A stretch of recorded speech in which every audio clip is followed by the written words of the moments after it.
Hey, hello everybody. This is Joseph Brownlee, Super Saturday. Welcome to the show.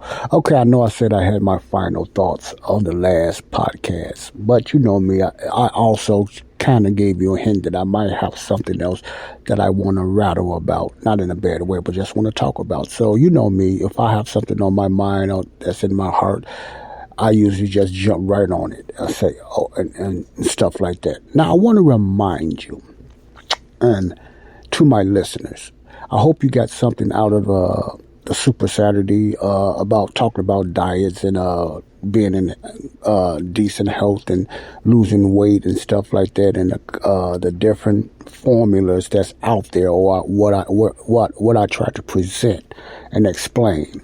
Now, it might not be perfect, and I might mess up on my words and different things like that, or use wrong phrases, but I try to get back online, so bear with me with that. I try to do the best I can to give you the best information that I can. The word anecdotal. I use the word anecdotal, so you got to excuse me. Now, sometimes if I use anecdotal, what I mean is placebo. So I might get confused, not because I don't know what each one means, but if I'm explaining something, because let me give you an example. When I go back while I'm saying this and listen to my shows, I notice I miss words and I misphrased them. And when I do that, I'm going to be the first one, even though embarrassing that it might be, but I got over being embarrassed because I'm talking to, a few people, maybe a few people to 1,000 people, to let them, so you got a lot of, educational people out there will say, Joe, you using the wrong phrase, and what that got to do with that sentence. I'm not the best speaker, and I'm not the best orator. So this is what makes my show different, because I don't edit it. Anything that I'm talking about, the Bible, or weight loss or anything like that, if I made some mistakes, because I don't edit, and that can be a problem in my podcast, that many podcasters say, man, he got a bad, worse podcast, the sound, and he misusing words. It's because I'm still a learner, and I'm not afraid to say that. See, as I admit that I grow and I get better in my podcast, because I've only been doing this over a few years, and I'm not used to just going off and just talking and talking. I have to really be careful what I say, and sometimes I might misuse words. For instance, I might say anecdotal, which, to let you know what I know what that means, anecdotal means you are presenting something that has not been proven through science and or through the law or anything. It hasn't been proven. So I might have a belief in something, experiment belief, and know several people that have the same experiment belief, and I put it out there as truth. Society would not consider that truth because it have not been proven. It's just like going to court. So this is my explanation of that. That's what I mean when I use the term anecdotal. When I'm just saying it has not been proven, that does not mean it's not true, but it just not have been traditionally, scientifically, or data proven. That does not mean it's not true. It just means a lot of people would not touch it, or they would not test it. See, they would not scientifically test this truth.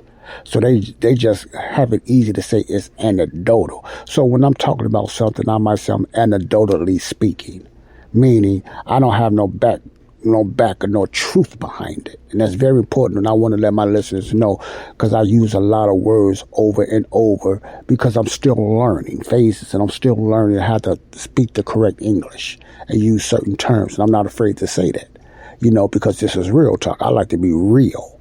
And so when I'm using that word anecdotal, that's what I mean. I'm anecdotally speaking. That means I don't have any facts or proof, but I'm using experience or what somebody else said, and it worked in their life or it happened in their life, but it hasn't been scientifically or proven by data. Okay, that's why I use that term somewhat like that. So it's just almost like your opinion or your type of truth. It hasn't been proven. That's all it's saying. So I'll be very careful. Placebo.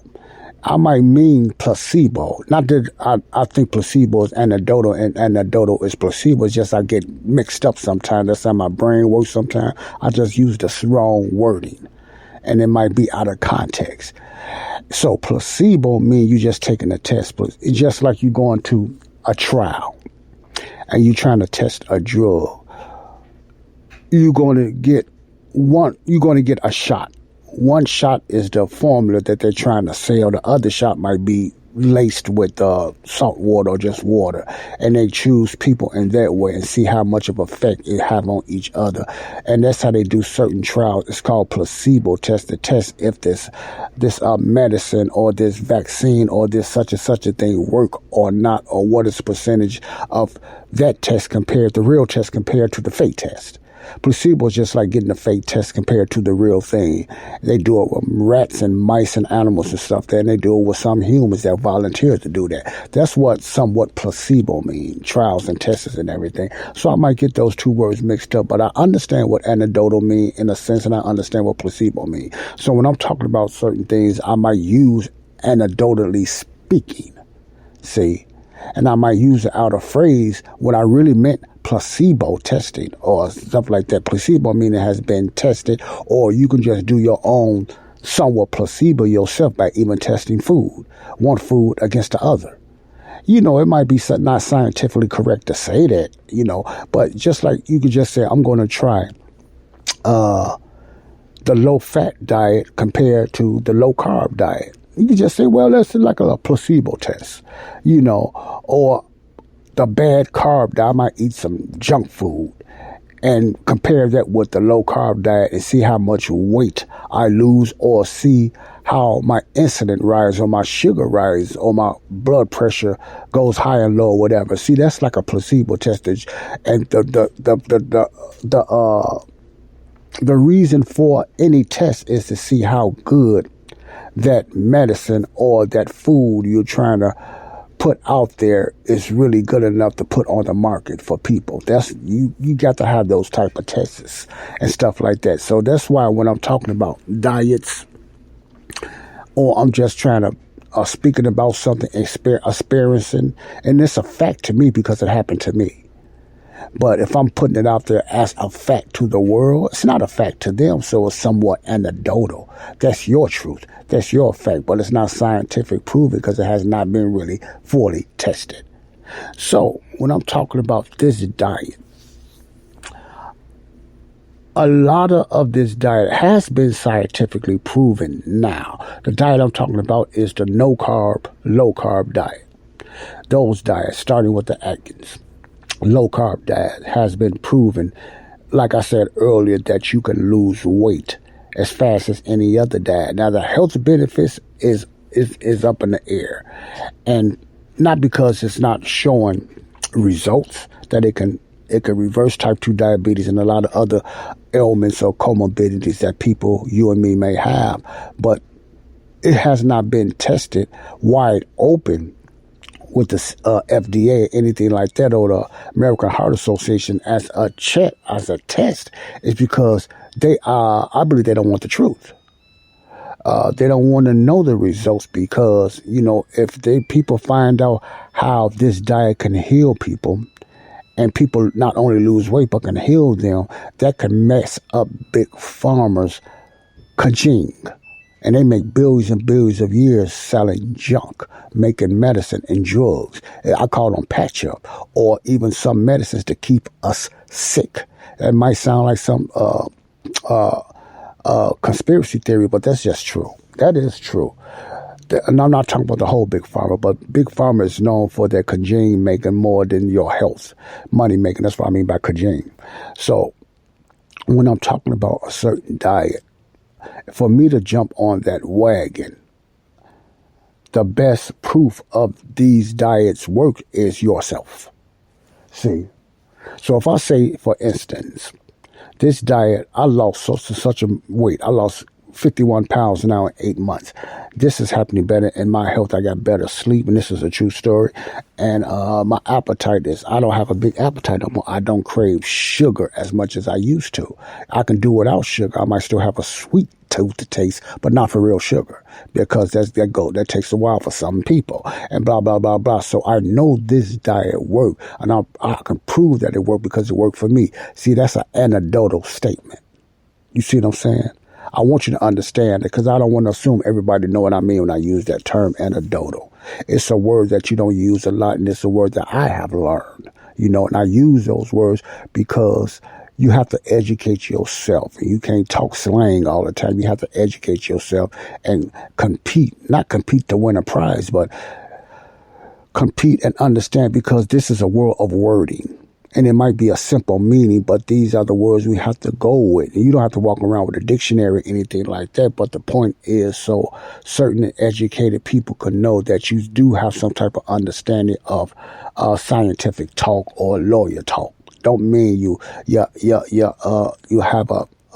a certified or a licensed lawyer or a doctor or a clinician or a dietitian or anything like that. But you understand it. So to use a word, you better know what the meaning is.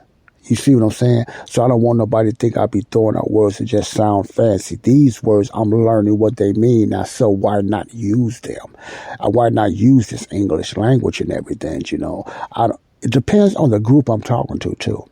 See, I use certain words and phrases because I don't know who I'm talking to, so I just assume, sometimes what assumptions can get us that it's different levels of people with understanding out there that listens to me. So I use more of a lower word meaning or somewhat of a higher learned meaning because I have groups of people out there, and a lot of them know more than I do. So that's why, when I'm talking about any subject and everything, I try to be careful of what I have learned, and I use it in that way, not to brag or nothing like that or try to sound so intelligent and, and try to go over somebody's head. I just try to use words that's going to be broad enough. If I use anecdotal, I try to break it down. I catch myself for the ones who understand, or placebo, what that means, because I don't want to assume everybody know what those words mean, because I did not. I just learned these words over a few years ago, and I use it, and I don't have a shame to use that. It's good to learn different words and meaning. You never stop educating yourself. I don't have a high school diploma, but I educated myself, and I probably know a lot of things, and this is not bragging, more than someone that does have a high school diploma or that went through college, because I like educating myself now. I like learning. And then the only way to really grow in your learning is use it. Don't be afraid to use it. Okay? So I'm letting you know this is all new to me. So if I mess up and I flip over my words and everything, stuff like that, bear with me. I'm going to usually go back and let my audience know if I misplace words or something like that. Now, that, you might not pay that attention. That might not even be nothing important that you ever looked at, but it is important to me.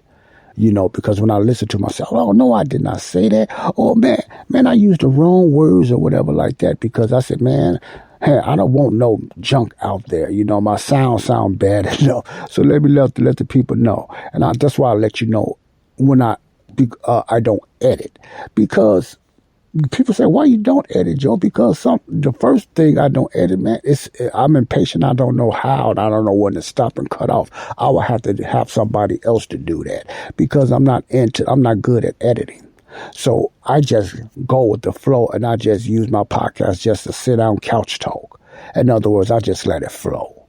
And I let the mistakes come and everything. But believe you me, I try to correct myself. So that's why I said my podcast is different. And my podcast is not wide listened to, because I don't have no fancy artwork or nothing like that. It's just plain, and it's just me. I don't have the best sound or maybe even the best music, but everything. But I'm just trying to reach a listener of what I got to talk about. Not the style and the marketing, but what I have to say. That's what real talk is about. So everything about my podcast and myself is just being common sense real with my mistakes.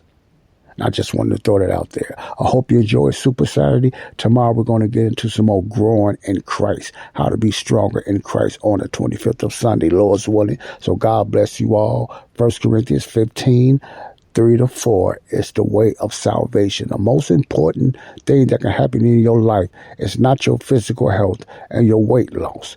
It's your gain in your spiritual security, spending eternity in the heavenly places with Jesus Christ. Never forget that 1 Corinthians 15, 3-4, is the way to be saved. That's number one on my list on my podcast, for you to be saved. 2 Timothy 2:4 says the will of God is for all men and women to be saved, and then come into the knowledge of the truth. God bless you.